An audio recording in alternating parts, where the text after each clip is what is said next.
pertama yaitu biografi Harun Nasution.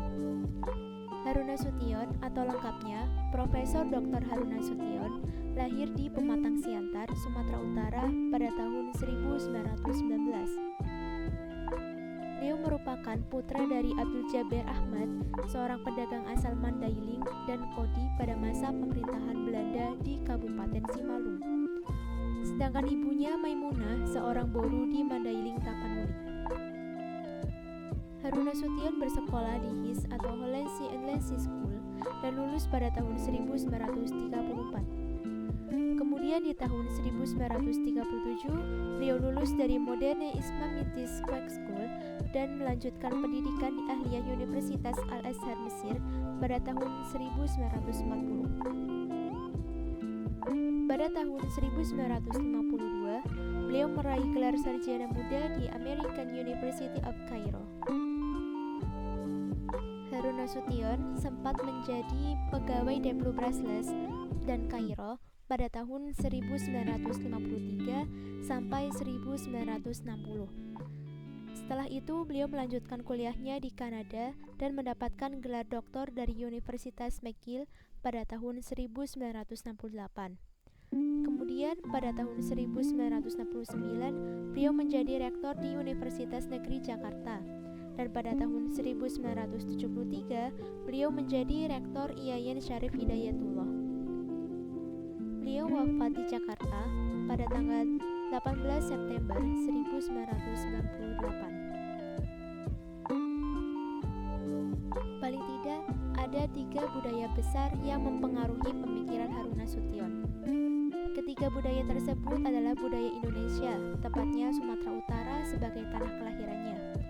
Kemudian budaya Arab Mesir yang menjadi tempat menimba ilmu agama, dan yang terakhir yaitu budaya Eropa yang paling mempengaruhi dalam corak pemikiran rasionalisnya. Beliau melakukan pembaharuan pendidikan Islam dalam lingkup perguruan tinggi Islam di Indonesia dengan sangat revolusioner dan konsisten, sehingga menampilkan wajah perguruan tinggi Islam Indonesia yang rasional, akademis, dan tidak jumud. Disinilah kontribusi nyata Harun yang layak disematkan sebagai pembaharu pendidikan Islam di Indonesia. Yang kedua, pengertian ilmu kalam atau teologi Islam. Ilmu kalam. Ilmu kalam dalam bahasa Arab ialah ilmu tentang perkara Allah dan sifat-sifatnya. Disebut juga ilmu usuluddin atau ilmu tauhid. Menurut Al-Farabi, ilmu kalam sebagai disiplin ilmu yang membahas zat dan sifat Allah beserta eksistensi semua yang mungkin, mulai dengan yang berkenaan dengan masalah dunia sampai masalah sesudah mati, yang berlandaskan doktrin Islam.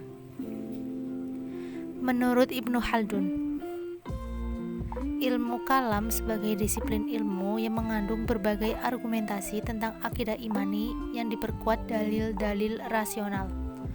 Kesimpulan dari definisi tersebut adalah ilmu kalam didefinisikan sebagai ilmu yang membahas berbagai masalah ketuhanan dengan menggunakan argumentasi logika atau filsafat.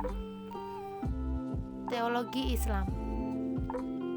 Menurut bahasa, teologi berasal dari bahasa Yunani, yaitu dari kata theos yang berarti Tuhan dan logos yang berarti ilmu wacana atau kata. Teologi merupakan ilmu yang mempelajari segala sesuatu yang berkaitan dengan ketuhanan. Buku Teologi Islam Harun Nasution mengatakan bahwa teologi merupakan ilmu yang membahas ajaran-ajaran dasar dari suatu agama, sebagaimana manusia ingin menyelami seluk-beluk agamanya secara mendalam. Karena ilmu ini akan memberikan mereka keyakinan-keyakinan yang berdasar pada landasan kuat yang tidak mudah terombang-ambing oleh peredaran zaman. Yang ketiga adalah pemikiran kalam di Indonesia menurut Harun Nasution.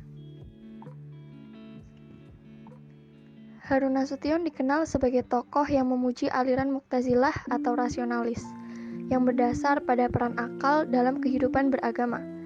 Dalam ceramahnya, Harun selalu menekankan agar kaum muslim Indonesia berpikir secara rasional.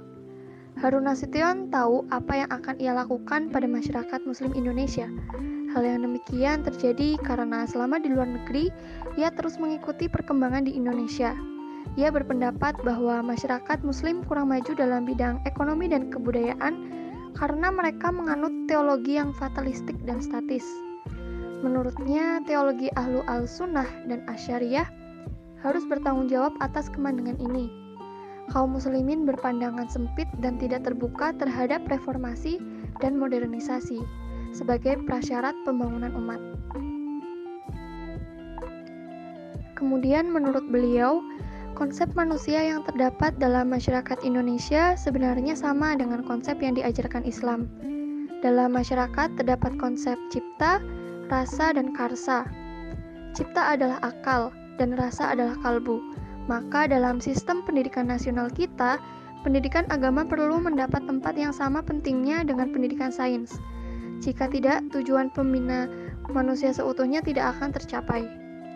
Kesenjangan yang ada antara ulama agama dan ulama sains akan tidak dapat diatasi dan mungkin akan terjadi kehancuran masyarakat yang memakai sistem pendidikan yang berdasar pada konsep barat, bahwa manusia tersusun dari unsur materi dan unsur akal saja, tanpa adanya ruh. Jadi menurut beliau harus ada kesenambungan antara agama dan ilmu pengetahuan. Pemikiran ilmu kalam menurut Harun Nasution pada pendapat yang pertama yaitu mengenai pemikiran akal. Akal merupakan bukti kesempurnaan penciptaan manusia oleh Allah Subhanahu wa Ta'ala daripada makhluk yang lainnya. Dengan akal, manusia dapat membedakan hal yang baik dan yang buruk, membaca fenomena sosial dan alam, dan fungsi lainnya. Konsep akal dalam perspektif Harun Nasution ingin memberikan pengertian yang sebenarnya tentang akal dan kedudukan akal itu sendiri, dan bagaimana fungsi wahyu yang sebenarnya. Dengan menegakkan agama Islam yang benar, Harun Nasution berupaya bagaimana masyarakat dapat memakai akalnya sesuai tuntunan Islam yang sebenarnya, sehingga dapat menafsirkan Al-Quran secara rasional, tidak memandang Islam sesempit apa yang masyarakat pikirkan. Kemudian dalam penerapannya, dapat memberikan kontribusi yang bermanfaat dalam kehidupan masyarakat Indonesia. Besar kecilnya peranan akal dalam sistem teologi suatu kaum sangat berpengaruh pada dinamis atau tidaknya pemahaman seseorang tentang ajaran agama Islam. Menurut Harun Nasution, hal ini dikarenakan di dalam Al-Quran lebih banyak ayat yang bersifat zanni atau dugaan dibandingkan dengan ayat yang bersifat qat'i atau pasti.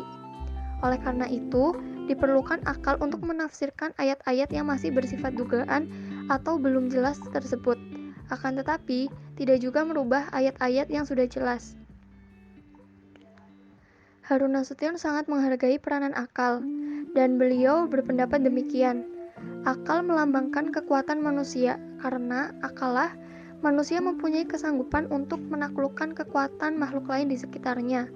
Bertambah tinggi akal manusia, bertambah tinggilah kesanggupannya menghadapi kekuatan-kekuatan lain tersebut. Tema Islam agama rasional kuat bergema dalam tulisan-tulisan Harun Nasution, terutama dalam buku Akal dan Wahyu dalam Islam, Teologi Islam, Aliran-aliran, Analisa, Perbandingan, dan Muhammad Abduh, dan Teologi Rasional Muhammad Abduh. Dalam rangka menghormati penggunaan akal itulah, Harun Nasution menginginkan agar umat Islam melakukan ijtihad dan menjauhi taklid, suatu ide yang sudah sering dikumandangkan kaum modernis sebelumnya. Pemikiran kalam Harun Nasution yang kedua yaitu pembaharuan teologi. Pembaharuan teologi yang menjadi predikat Harun Nasution pada dasarnya dibangun di atas asumsi bahwa keterbelakangan dan kemunduran umat Islam adalah disebabkan ada yang salah dalam teologi mereka. Pandangan ini serupa dengan pandangan kaum modernis lain pendahulunya yang memandang perlu untuk kembali kepada teologi Islam yang sejati.